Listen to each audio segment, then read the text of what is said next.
Hello friends, welcome to my channel Manu की रसोई। आज बनाएंगे आम पापड़। आम पापड़ बनाना बहुत ही आसान है और बहुत ही कम टाइम में बन करके तैयार हो जाते हैं। तो चलिए, हमने लिया है यहाँ पर 4 बड़े आम, 3 हमने पके हुए आम लिया है और 1 कच्चा आम लिया है। इनको छील करके धो लिया है, उसके बाद छील करके इस तरह से पीसेस में काट लिया है। अब लेंगे एक मिक्सी का जार, इसमें डाल देंगे। तो यहाँ पर हम 2 बैचेस में तैयार करेंगे यानी पीसेंगे, क्योंकि ज़्यादा लिया है हमने यहाँ पर आम, तो इसको 2 बैचेस में हम पीस लेंगे। तो देखिए, हमने इसको पीस लिया है। अब निकाल लेंगे इसको एक बड़े बाउल में। आप किसी भी बर्तन में निकाल सकते हैं। अब जो बाकी के बचे हुए हैं उनको भी हम ग्राइंड कर लेंगे। चलिए, इनको भी पीस लेते हैं। तो यहाँ पर इनको भी हमने तैयार कर लिया है। बहुत ही अच्छे से इस तरह से फाइन पेस्ट तैयार कर लेना है। तो ये पल्प तैयार हो गया है। अब चलिए, एक कढ़ाई लेंगे हम, जिसमें हम आम पापड़ तैयार करेंगे। उसी में रखेंगे स्ट्रेनर और इसको छान देंगे। तो थोड़ा थोड़ा डालेंगे इस तरह से और इसको छानते जाएंगे इस तरह से, ताकि इसमें बहुत ज़्यादा कुछ नहीं निकलेगा, बस थोड़े बहुत रेसे होंगे वो निकल जाएंगे और छोटे अगर पीसेस रह गए होंगे तो वो भी निकल जाएंगे साथ में। आप चाहें तो इन्हें भी कोई छोटे जार में डाल करके आप दोबारा से भी पीस करके इसमें डाल सकते हैं। तो ये थोड़ा सा रह गया है, बस इसको हटा देते हैं। अब इसको हम गैस पर चढ़ा देते हैं। तो यहाँ पर गैस पर हमने चढ़ा दिया है। गैस की फ्लेम हम मीडियम रखेंगे। गैस हमने ऑन कर दिया है यहाँ पर, और साथ में डाल दिया हमने आधा कप चीनी, यानी 100 ग्राम चीनी हमने यहाँ पर लिया है। चीनी आम पे भी डिपेंड करता है, आप कम ज़्यादा ले सकते हैं अगर आम खट्टे हैं या मीठे हैं। तो अगर मीठे हैं तो आप कम डालिए, अगर खट्टे हैं तो थोड़ा सा एक्स्ट्रा कर सकते हैं। अब इसको कंटिन्यू चलाते हुए हम 10 से 12 मिनट के लिए कुक करेंगे। तो थोड़ी देर 5 से 6 मिनट के बाद इस तरह से बबल्स आने लगते हैं। तो हमें बहुत ही केयरफुली इसको कुक करना है, क्योंकि इसमें छींटे आने लगती हैं ऊपर तक। तो किसी चीज़ से हल्के से कवर करके हमको कुक करना है। चलिए, अब इधर हमने 2 थाली लिया है, उसको ऑयल से ग्रीस कर लेते हैं। ऑयल घी कुछ भी ले सकते हैं आप यहाँ पर। 1 चम्मच हमने यहाँ पर डाल दिया है काला नमक। 2 चम्मच हमने लिया है यहाँ पर भुना हुआ जीरा पाउडर, ये डाल देंगे। आप चाहें तो यहाँ चाट मसाला वगैरह भी कुछ भी डाल सकते हैं। अब इसको हम चलाते हुए इस तरह से अच्छे से साइड से निकालते हुए इसको कुक कर लेंगे, और गैस की फ्लेम हम यहाँ पर मीडियम रखेंगे। एक हमने नींबू यहाँ पर लिया है, इसका रस निकाल लिया है, ये डाल देंगे। नींबू से बहुत ही अच्छे से ये सॉफ्ट बना रहेगा, इसलिए नींबू डालना बहुत ज़रूरी है और इसका टेस्ट भी इनहेंस हो जाएगा। और अब इस तरह से हम कंटिन्यू चलाते हुए इसको हम कुक कर लेंगे, मतलब अच्छा सा थिक कर लेंगे, इसको गाढ़ा तैयार कर लेंगे।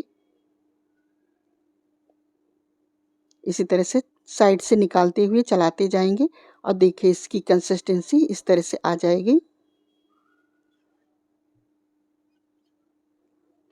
बस इस तरह से इतनी कंसिस्टेंसी हमें लेनी है। अब यहाँ पर गैस की फ्लेम हम बंद कर देंगे। आप चाहें तो हाथ से भी चेक कर सकते हैं, हल्का सा ये चिपचिपापन आ जाएगा, मतलब तार की तरह आ जाएगा। तो ये मतलब हो गया है। अब चलिए, इसको हम थाली में पोर कर देते हैं इस तरह से। तो 2 थाली हमने यहाँ पर तैयार किया है और दोनों थाली में हम डाल आधा आधा करके डाल देंगे, और इस तरह से टैप टैप करेंगे तो अपने आप ये थाली में फैल जाएगा। हमें स्पैचुला से नहीं मतलब करना है, बस इसी तरह से अच्छे से देखिए कितना स्मूथली ये थाली में फैल गया है। तो इसी तरह से हम 2 थाली तैयार कर लेंगे। अब आप चाहें तो इन्हें धूप में भी सुखा सकते हैं, या आप चाहें तो इन्हें पंखे के नीचे भी सुखा सकते हैं। धूप में आप सुखाएंगे तो 2 दिन में मतलब बहुत ही आसानी से ये सूख जाएंगे।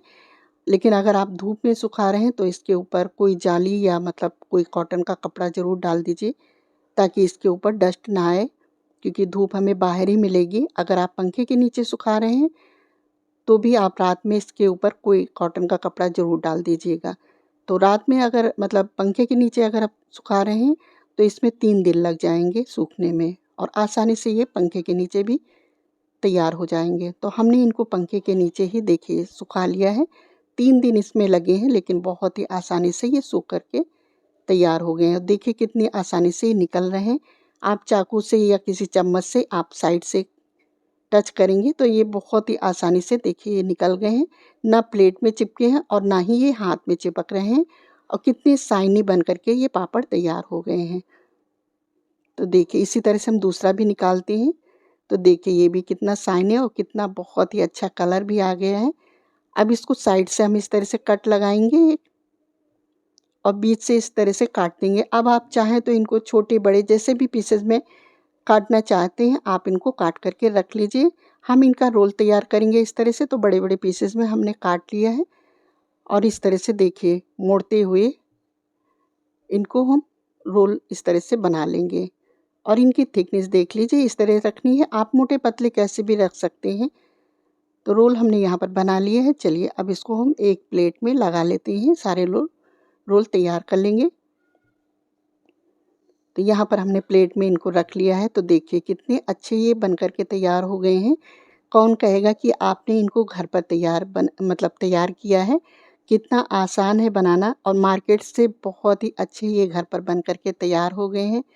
आप इनको साल भर स्टोर भी कर सकते हैं। जब दिल कहे आप इनको खाइए और एंजॉय करिए। आप इनकी चटनी भी तैयार कर सकते हैं। थोड़ा-सा आप पीसेस में तोड़िए और पानी में भिगो दीजिए। उसके बाद आप इसकी चटनी तैयार कर सकते हैं। जैसे भी चाहें खट्टी मीठी चटनी बन कर के तैयार हो जाएगी। आई होप कि यह रेसिपी पसंद आई हो। Thanks for watching.